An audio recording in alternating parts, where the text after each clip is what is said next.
Our next speaker will be Dr. Evelyne A Reisacher, who's our Associate Professor of Islamic Studies and Intercultural Relationships here at Fuller's School of Intercultural Studies. We look forward to your remarks. Dr. Reisacher.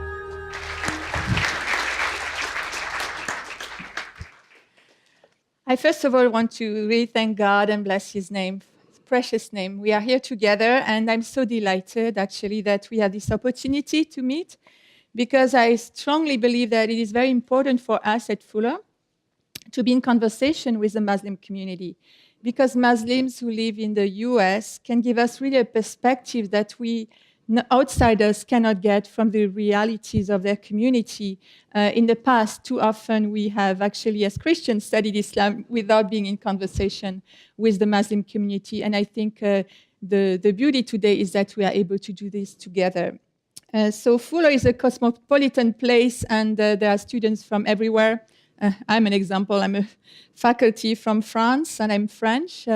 I find myself on an emotional roller coaster with many of my students currently, because I have students from Nigeria, from Pakistan, from Lebanon, and all, you know, there is suffering on both sides, Muslim and Christian side, in many places, in many of these countries. And I myself flew to Paris right away after the Paris attack to be not just with my Christian friends, but with my Muslim friends who have also lost people in their lives.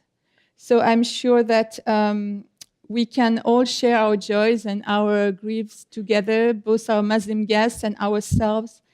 But the question that I am asking myself right now is the question that was announced for tonight, is how do relationships look like in times where there seems to be really fear? Although there are lots of amazing things happening, and we could mention, for example, the blogs that are coming in from Beirut, from our professor, Fuller Akkad, who is talking about the work that Muslims and Christians are doing with the refugees in Beirut. And he's actually, Martin Akkad is going to be here this summer to talk about that and teach. There are also good signs of the Marrakesh Declaration, where Muslim leaders stated that actually there will be protection of the Christian minority in Muslim majority lands. And there are lots of also good things happening that we hear at Fuller when I'm in my office and I receive emails from students who are all over the Muslim world, maybe working with churches or Christian organizations, and sharing a respectful witness of their faith in a Muslim context.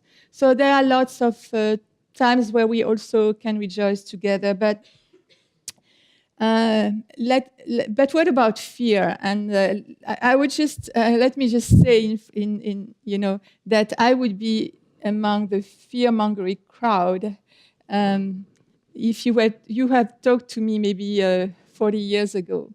But because I've had so many Muslim friends in my life, and I've spent so much time with this friend, this has really changed my attitudes and my behaviors. But we have to ask ourselves the question, and it would be interesting actually to do, we don't have time, but if we do a survey today, and several surveys out there right now who are testing people's fears, we'd be curious to know what would come out tonight.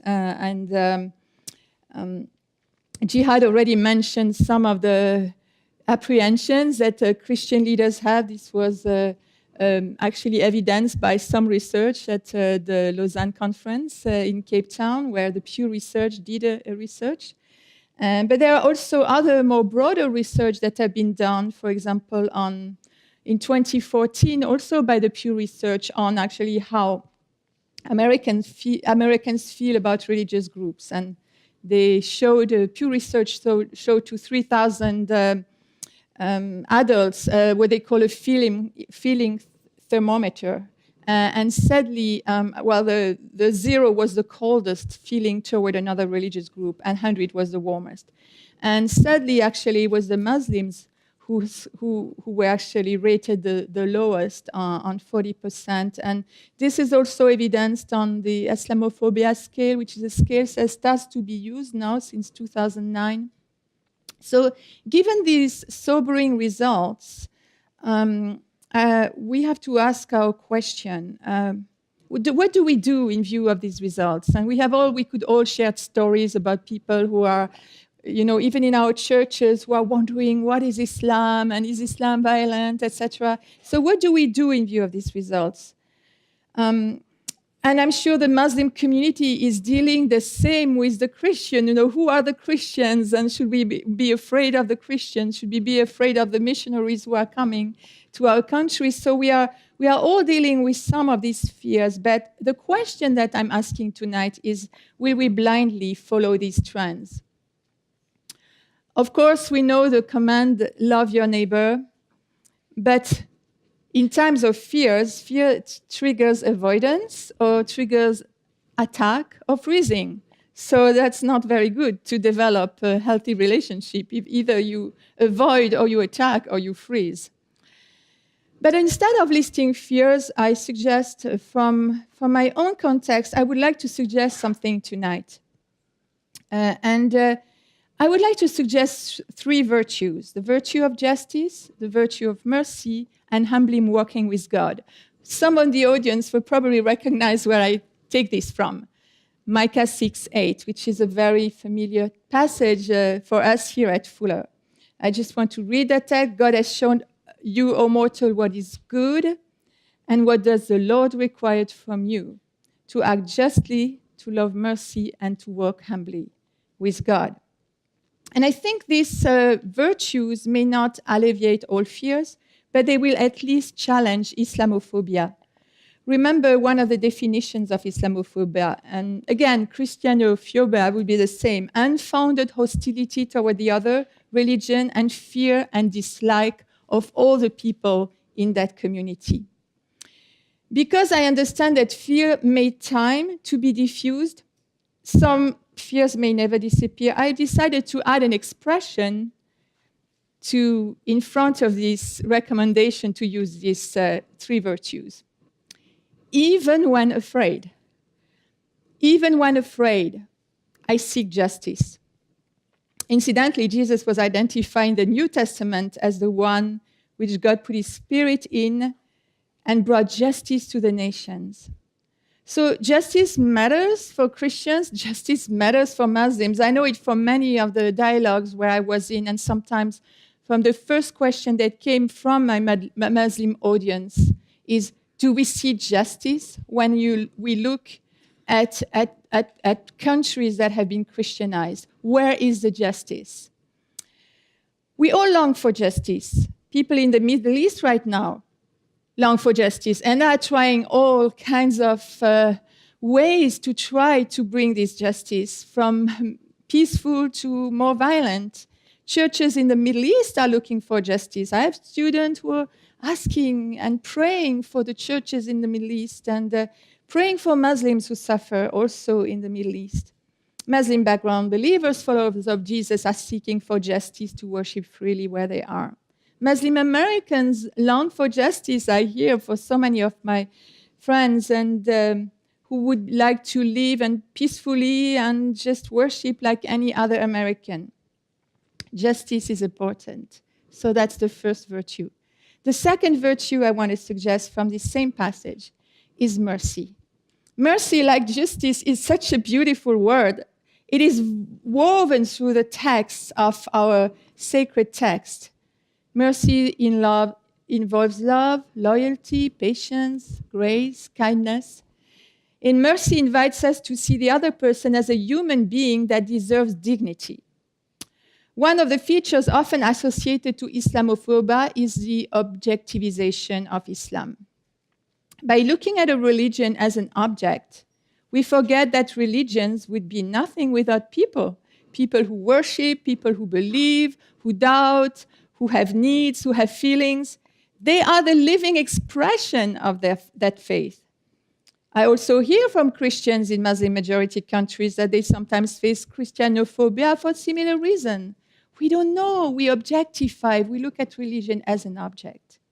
Mercy has led many Christian friends I know to engage in practices, sometimes together with Muslims, to challenge these hostile environments. So, for example, creating safe spaces. I read that from one of my friend who works in the UK. How do you provide in places of tension these safe places? And I was just yesterday at the event that Michal and Sundos have organized here in Pasadena. And then Michal, I'm sure, will share more about it, that how to build interfaith friendships, not just relationships, but friendships. That was a safe place where actually you could come and talk.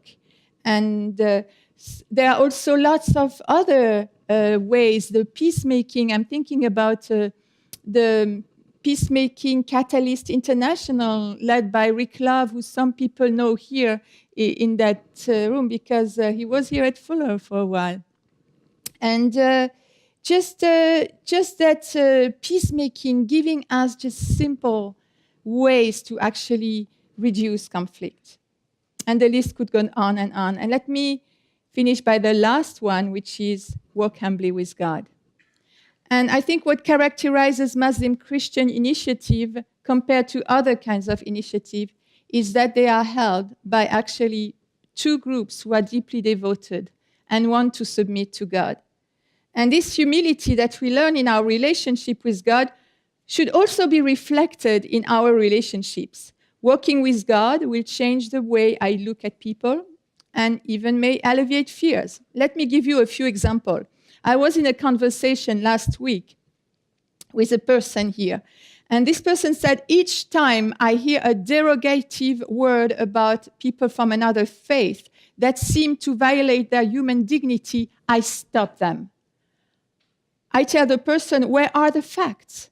If I don't do it, I feel guilty to spread the rumor myself. So rumor is circulating, but what if we could stop some of the rumors? Well, there are times when fear is founded. Fears of the unknown, fear of changes that some forms of Islam could bring to society, fear of being killed. Of course, you would run away for somebody who that you know for sure is going to attack you. Fear also that Muslims have walking in the street wearing a hijab, the retaliation after maybe suicide bombing, what is going to happen in their neighborhood. These are founded fears, but there are also unfounded fears. I do a little exercise in my class, actually. I propose to my students two premises.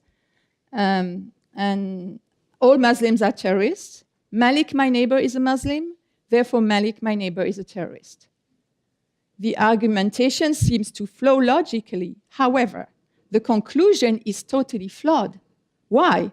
Who said that the first premise, all Muslims are terrorists, is based on empirical evidence? Has anyone collected that evidence? No, of course not. But these are the kind of discourses that circulate in our midst. What are the proofs? What empirical research supports this fact is always something we have to ask, because if we start with a false premise, all our conclusions are going to be flawed. Walking humbly with God requires that we look at the other as God looks at him or her, with integrity, without false reports.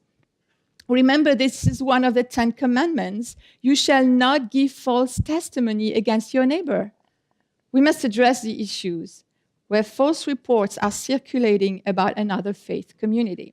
So let me conclude. Yes, there is fear.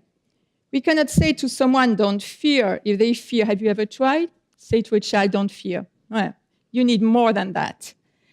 That doesn't lower the fear. But we must listen and acknowledge these fears. Some fears are founded. Let's address them. Some fears may fade away quickly.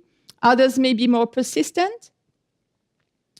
But we should also recognize one danger inherent to the emotion of fear. It can lead to Islamophobia or Christianophobia. We cannot wait until fear disappears to address this issue. I therefore recommend to my community of faith to, even when afraid, embrace the godly virtues of justice, mercy, and humbly working with God as they engage in Muslim-Christian relation. I'm glad, actually, that we have this interfaith setting where I can also hear and learn from our Muslim guests how we can engage in these relation. And one final word, the three virtues of justice, mercy, and humble walk with God are not dissociated. Justice needs mercy, and both flourish in the context of a humble surrendering to the God of justice and mercy. Thank you.